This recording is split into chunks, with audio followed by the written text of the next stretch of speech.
2019 Lok Sabha election और 2017 उत्तर प्रदेश विधानसभा election, इसके बाद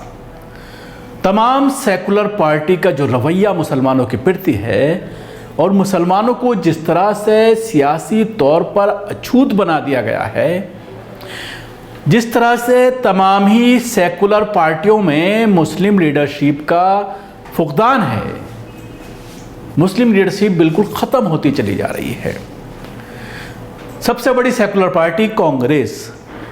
इसमें जो मुस्लिम लीडर्स हैं उनके भी अब समय समय पर इस तरह के बयानात आते हैं कि उनको साइडलाइन किया जा रहा है, मेन कमेटियों में जो पार्टी की होती हैं उसमें नहीं लिया जा रहा, या कहीं पर चुनाव प्रचार के लिए उनको नहीं भेजा जा रहा, उनको जो जिम्मेदारियां पहले मिला करती थी वो जिम्मेदारियां नहीं मिल रही हैं। इसी तरह का हाल समाजवादी पार्टी का है, इसी तरह का हाल बहुजन समाज पार्टी का है, आरजेडी का है, इसी तरह का पूरे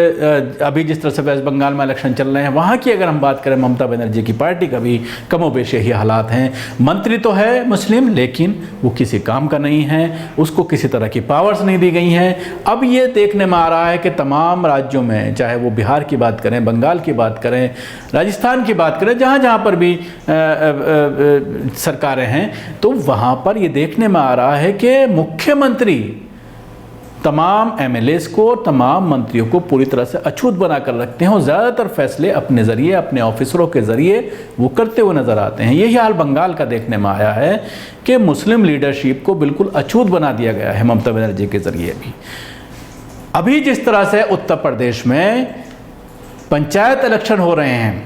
अखिलेश यादव का भी पिछले दिनों कई अखबारात में चर्चा हो रही थी कि वो मुस्लिम लीडरों से मिलना नहीं चाहते, उलमा इकराम से मिलना नहीं चाहते। कुछ दिन पहले एक सोशल मीडिया पर एक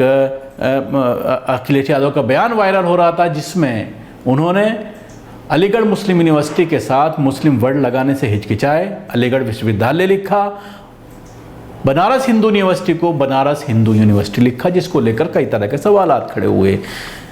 अखिलेश यादव की पार्टी समाजवादी पार्टी उत्तर प्रदेश के पंचायत चुनाव में एक डिस्ट्रिक्ट का AIMIM ने ट्वीट किया है और उसमें ये कहा है, ज़िला पंचायत सदस्यों में एक भी मुसलमानों को टिकट नहीं दिया गया। टोटल सीट 27 है, 27 में से 14 यादव को टिकट दिया गया है और बाकी दूसरी ज़ात को दिया गया है। बहुत सारी आरक्षित सीटें हैं जहां पर SC ST के कैंडिडेट को बनाना मजबूरी है, लेकिन यादव को दिया गया है टिकट। 27 सीट हैं। इसके साथ ही